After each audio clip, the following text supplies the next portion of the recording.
Welcome to the exam breakdown. What's happening, everybody? I am D. Kumar, and today is March 10th, 2025.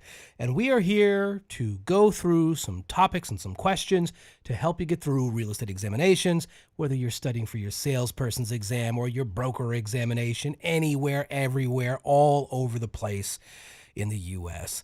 If you understand what you need to be able to get through, that's the goal of our show, to be able to focus on the things that you only need to worry about, not the things that are sort of non-essentials, the extraneous, and sort of the guck that you don't need to be able to get through and pass these examinations.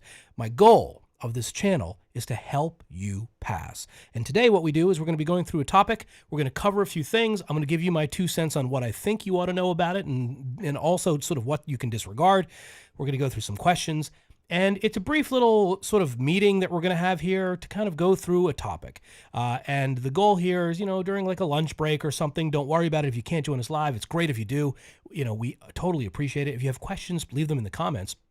We will obviously post this video immediately after this live engagement and ask us questions. We love it. We love the interaction. We love working with students, figuring out things that they want to learn that are relevant to these topics and how we can help them. Also, check out our community posts as we are posting daily test questions in the community post so that the audience or community can engage with them. Please, if you haven't subscribed to our channel, it is so awesome to see the channel grow and folks really responding to it. And most importantly, the comments of students passing and getting on with their lives, getting through, getting licensed, and then hopefully closing deals. And so my goal is to make sure that all of those pieces, including closing deals, is, in sort of your purview, is what's going to be happening. My goal is to help you get through all of those things. So let's get you through this exam first, and then let's figure out how you can start closing deals. And these are the topics that I want to make sure you understand. Now, if there's anything about real estate whatsoever beyond the examination that you're interested in learning about, please leave that in the comments, and I will be happy to get back to you on those relevant topics.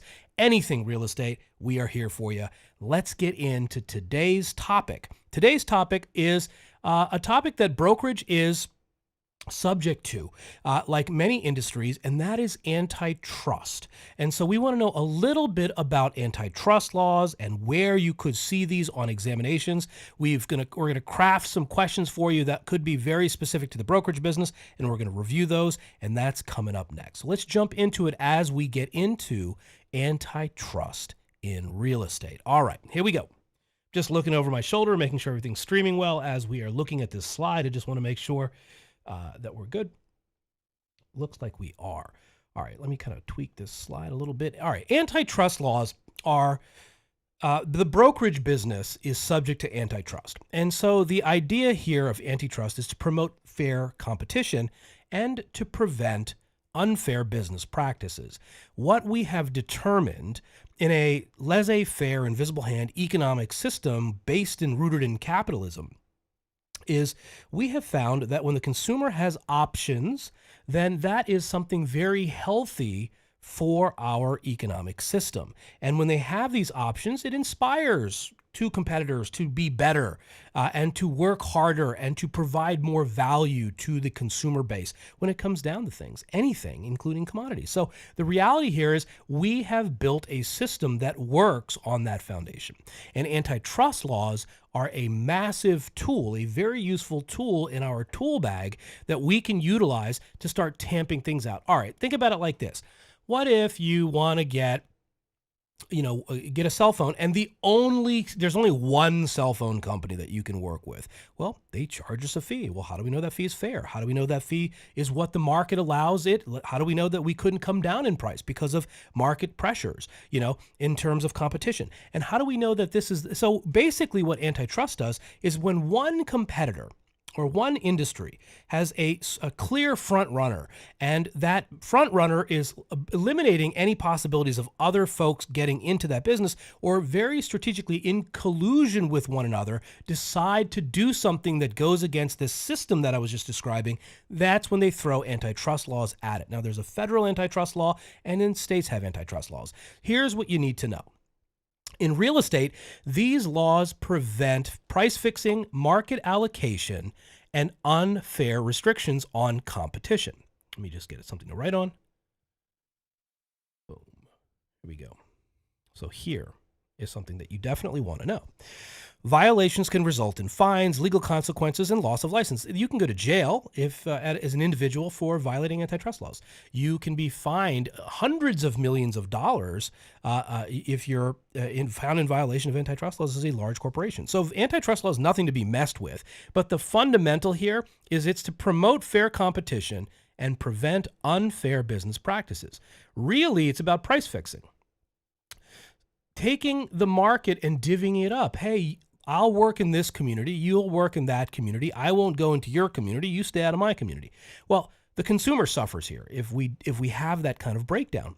Now, if you're in business, some of y'all might be thinking, hey, what's wrong with that? What if you're just that awesome at it? Well, I mean, look at legal monopolies versus sort of illegal monopolies. And I submit, look at Coca-Cola, for example, or look at Apple and their iPhone. And so when you look at those are companies that have created these wide economic moats around their particular business, and because of these wide moats, they're a dominant force in the industry. So they have high market power. But then the question is could somebody come up and displace them for some way? I think Microsoft back in the day before there was an option. Then Google comes out of the fray, and then Google takes market share. So again, all of these things are examples of large mega companies where there could be antitrust arguments. Telecommunications and cell phones are another big one, by the way.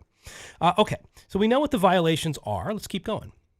This is where it gets down to the test territory, the nitty-gritty of what could be on there. We have prohibited practices, and these are phrases that they sometimes throw in there, so you just need to know the definitions of price fixing, market allocation, bid rigging, lower probability, and then group boycotts. I'm going to say the first one here, the second one here, and the fourth one here. Price fixing, market allocation, and group boycotting. So what are these?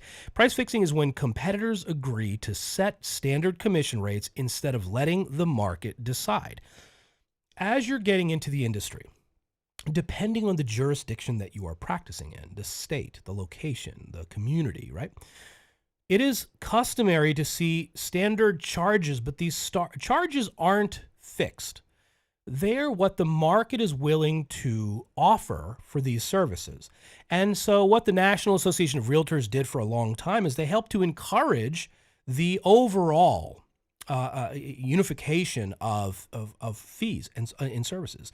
Now, what ended up happening was the reality is that they've decided that you cannot recommend fees across jurisdictions. Fees are just what the market is willing to bear.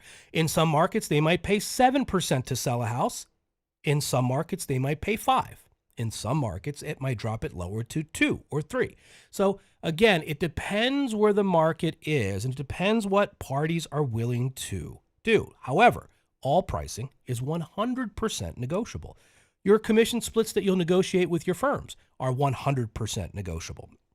Could you do a little bit better than the next person that's working at the firm? Well, possibly. If you are, contributing more, closing more deals, then you're probably going to get more money based off of a percentage as it becomes more and more evident that you are the standard bearer of the company versus somebody else, right? So that's how price fixing is not how our business model is. However, if there's a situation where two big competitors decide on a standard commission, so two companies in a real estate market and they're the big two listing companies, the presidents could just sit down one night over drinks and say, hey, look, what are you guys charging? Well, we're averaging about 5.5. Well, we're averaging about, 5. What if we both agree to charge 5.5 across the board so that because we're the two biggest competitors, because of that. And that's called price fixing. That can't happen. That's a violation of antitrust. Market allocation, I mentioned earlier, is when brokers can agree to divide up their territories to avoid competition. If I'll take the lower east side, you take the upper west side, I'll take, the Fenway, if you're talking Boston, versus you keep the south end and you stay in Southie and I'll stay over here in the north end. All of these are cutting up the marketplaces. And again, that's market allocation. Can't do that. Now, a company can just choose to serve the north end or the Fenway of Boston. They can certainly do that. Hey, we specialize in the Fenway. Hey, we specialize in the north end. No big deal, right? You don't have to serve everybody across it. I mean, the real estate license is good in the entire state. However, you know where you're good at, and that's sort of how this works, right? Okay. Group boycotting is when a group of brokers refuse to do business with a competitor or a vendor. To publicly group boycott a landlord, for example, would be an example of a violation of antitrust potentially. Let's take a look at some examples here. Price fixing example, because many times this is where sort of the questions, the rubber meets the road. Two competing brokerages agree to charge no less than 6% commission, preventing clients from negotiating lower fees. That would be an example of a prohibited practice according to antitrust law. Market allocation example.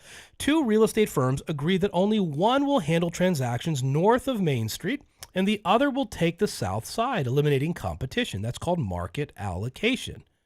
These two are the highest probabilities, by the way, in my opinion, on an exam. Now, by the way, bid rigging. A group of investors agree not to bid against each other at a foreclosure auction, keeping prices low so that they can later split the profits. That's bid rigging.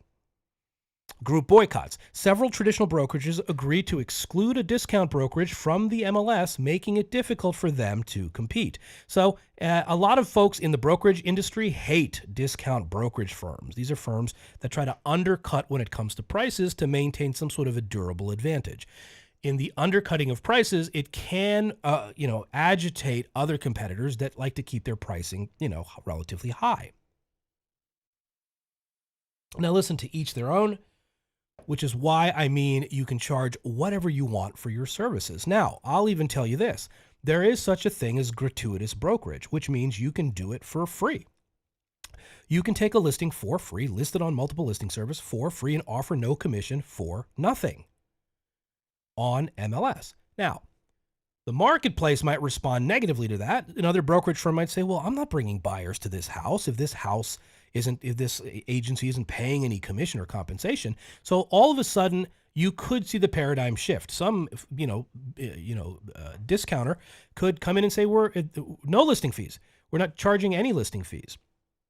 We'll take a percentage of the sale if you sell it, or something like that, or something different in terms of modeling. Hey, we'll just take a flat fee if we do find some service, or we're getting advertising revenue. We don't need to charge real estate commissions. Our advertisers, because of the marketplace is pretty busy, we don't need to charge commissions. So that could be the trick to eliminating brokerage, just so you're understanding that there are people thinking about these various ways to be able to do things.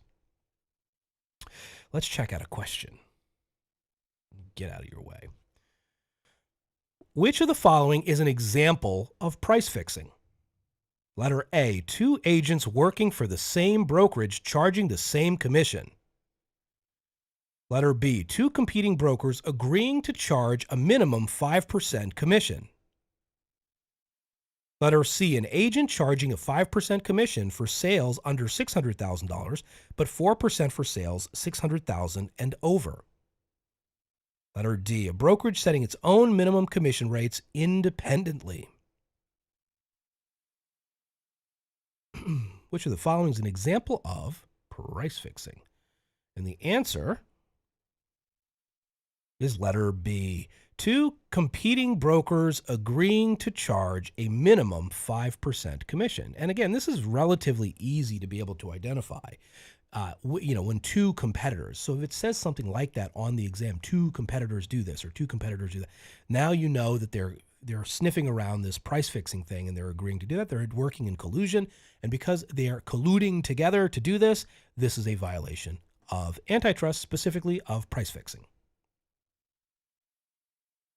The next question, which of the following is the best definition of what market allocation is in real estate? Letter A, a broker determining which neighborhoods to focus on based on personal preference. Letter B, a listing agent sending marketing flyers only to specific neighborhoods. Letter C, two firms agreeing not to work with a third competing broker in the area. Letter D, two firms agreeing to divide a city into exclusive territories to avoid competition. Which of the following is the best definition of what market allocation is in real estate? And the answer? Letter D, two firms agreeing to divide a city into exclusive territories to avoid competition. Now check this out. Look at letter C here really quickly. Letter C is two firms agreeing to not work with a third competing broker in an area. That's group boycotting, right? So group boycotting is defined here as well, and that's a correct statement. So sometimes a test taker might forget that they were looking at market allocation. They were looking for what is market allocation, and there's a piece of your brain that's called the reticulating activation system, or reticular, and that little piece is looking for something that you've been exposed to as you've studied something and as you're regurgitating that something. So many times, because real estate subjects are relatively new to test takers, they're not something that you've been experiencing for years and years and years and years prior to taking this test. You're looking at all these new phrases. They're fresh, they're new vocab phrases, and they all sort of kind of coalesce and mash into each other sometimes. So you could compartmentalize and say antitrust, I need to remember this, this, this, and this, price fixing, market allocation, and group boycotting, and you memorize the definitions of each of them, and then accidentally your eyes tell your brain that instead of market allocation here, you swore you saw the word group boycotting. It's interesting, but if you were to look at the number one wrong answer, this is it.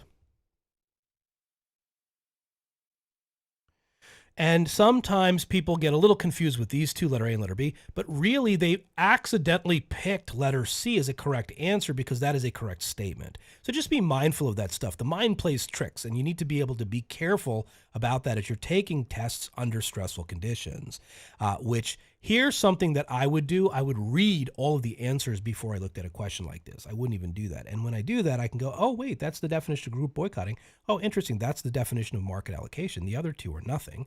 And so this is probably an antitrust question. Let's validate that. And then I reverse engineer. Then I read the question and I'm like, oh, snap. There you go. That's what they were looking for. And now you're good to go. Sweet. What are some of the consequences? I love that word. What are the consequences of violating antitrust laws? And so there's penalties, and I mentioned these earlier. Fines can be up to $1 million for individuals and up to $100 million for companies. You don't need to memorize the specific penalties. I don't think that that's something that test writers necessarily want or care about you knowing. However, all books do potentially put those in there, and sometimes when you see them, I mean, this isn't hard to memorize. It's $1 million to $100 million. Like, that's pretty easy.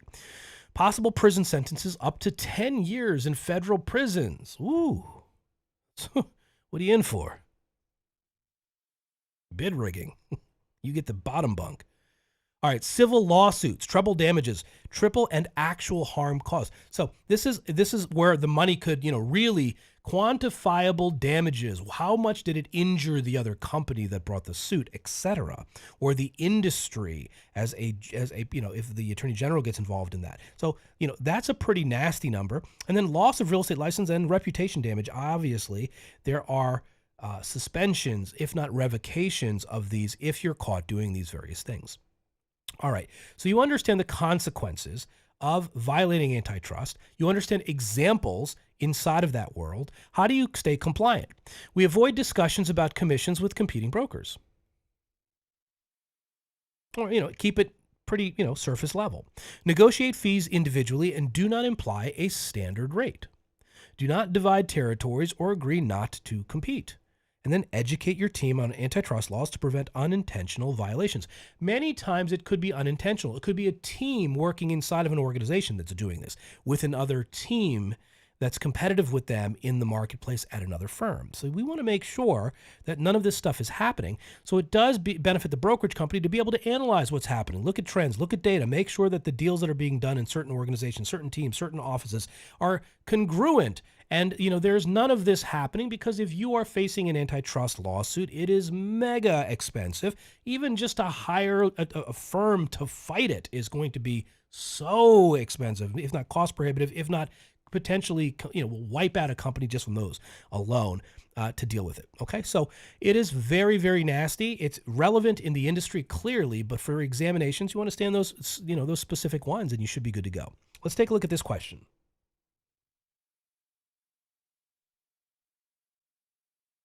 What could happen if a real estate professional violates the Sherman Antitrust Act? That's the federal law, by the way. Letter A, a warning letter from the National Association of Realtors. Letter B, temporary suspension of their license, but no jail time. Letter C, immediate revocation of their license without exception. Letter D, fines, prison time, and possible civil lawsuits.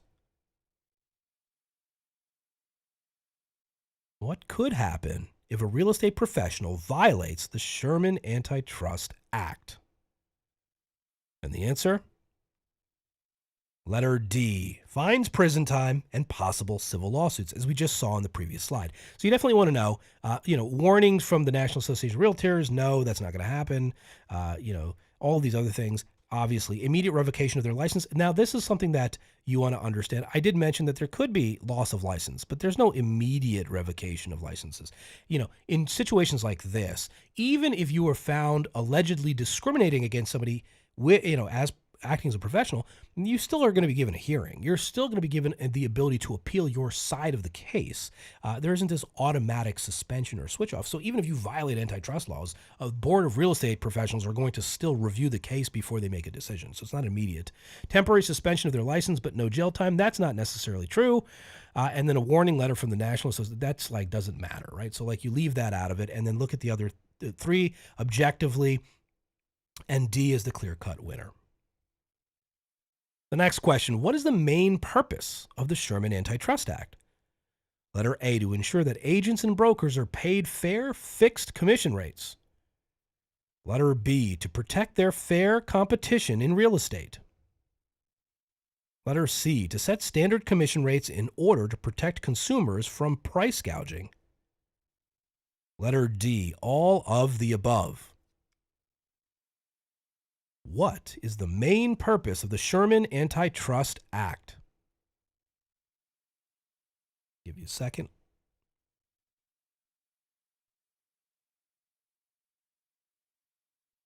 And the answer? Letter B, to protect fair competition in real estate. All right, kind of interesting. First off, not relevant to Sherman, but what they did in this particular question is they did one of those all of the above scenarios. And those all of the above scenarios can sometimes catch people. If the answers are compelling enough to possibly mislead a test taker into thinking that that's all of the above. It could be exhaustion. It could be one of those things. It could be a section in brokerage. Typically, keep in mind that most schools are going to teach brokerage relatively early in the education process when you take a real estate course. Typically, I'm saying across the United States, every teacher could be a little bit different. Some teachers might start with this, some teachers start with that. When I teach our pre-licensing courses, I tend to have a flow, and I tend to layer and stack it based off of intuitively what I would understand the way to present these topics in the most logical way would come. Completely not congruent with many times what a publisher will list their chapters out with, right? So it's I might start smack dab in the middle of the book, but that smack dab could be around sale, what is it, licensing and brokerage. And then I kind of expand into agency, and then I go from there.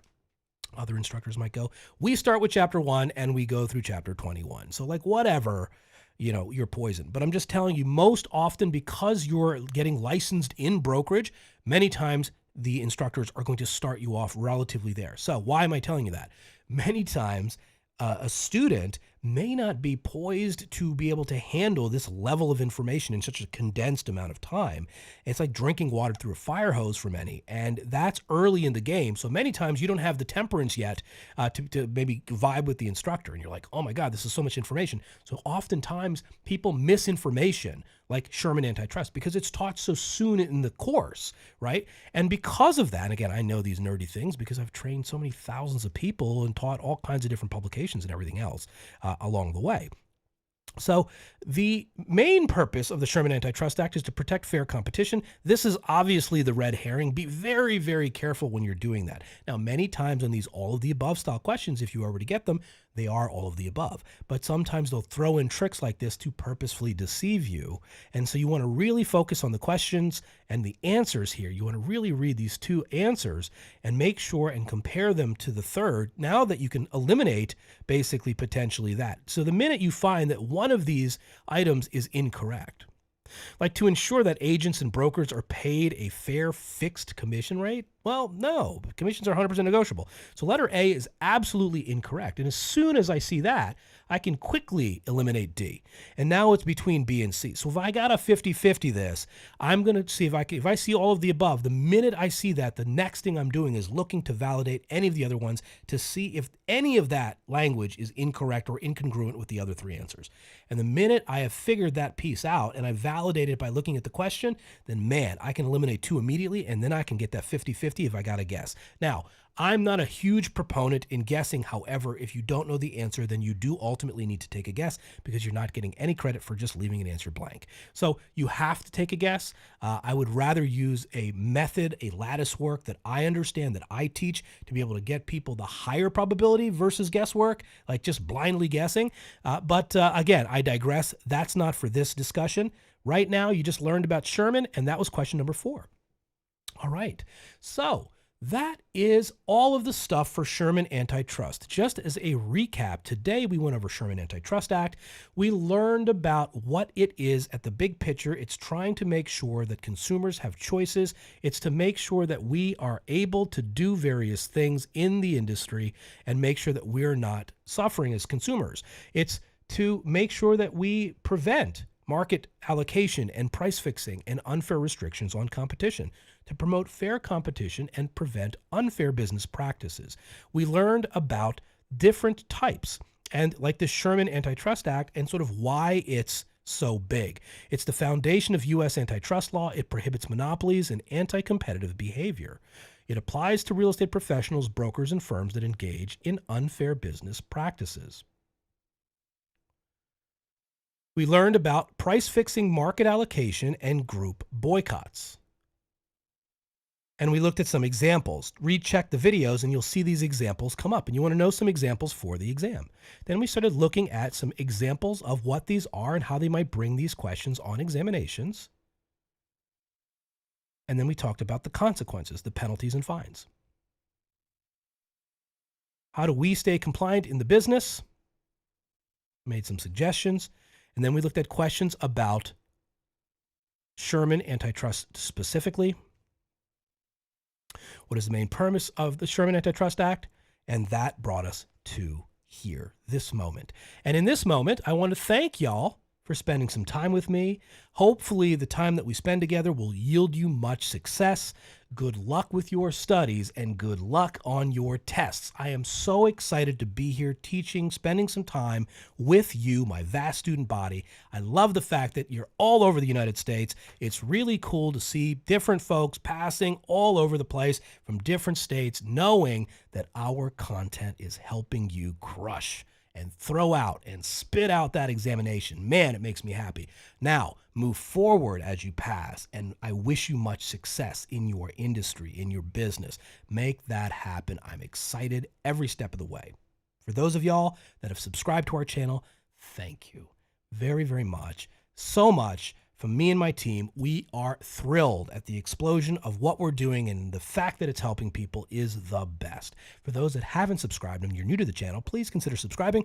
I promise you, you won't be let down. Not only do we have the absolute best crushing exam prep content for real estate examinations and mortgage loan origination exams, we also are dedicated to our student body to make sure we are helping you every step of the way. Nobody is doing that in our market. I guarantee it. All right.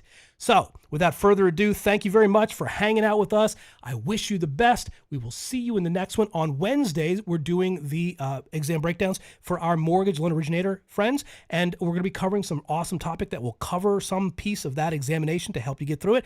Just by the way, we just got a ton of recent passes this week. Check out the comments in our various videos. They are awesome. Our 2025 exam series, 4 parts, are crushing it. And our community post videos are coming out. Those wrap up the most popular community post questions during the week. So our audience, y'all, are answering these questions in your feeds, and we are gathering data and figuring out what you're getting wrong, and we're making the fine tweaks to help you get through those as well. So keep looking out for those. Those come out typically on Fridays. You want to make sure the exam breakdowns come into those. The Loan Originators, our 25 question NMLS exam prep video is crushing it for students in that genre. So check it out. If you know people getting their loan officer's license, tell them about that. Tell them about these other videos. Keep watching it. That 4-part series is killing it. I'm telling you, we're getting tons of great feedback. Please focus hard, study hard, and we will see you in the next one.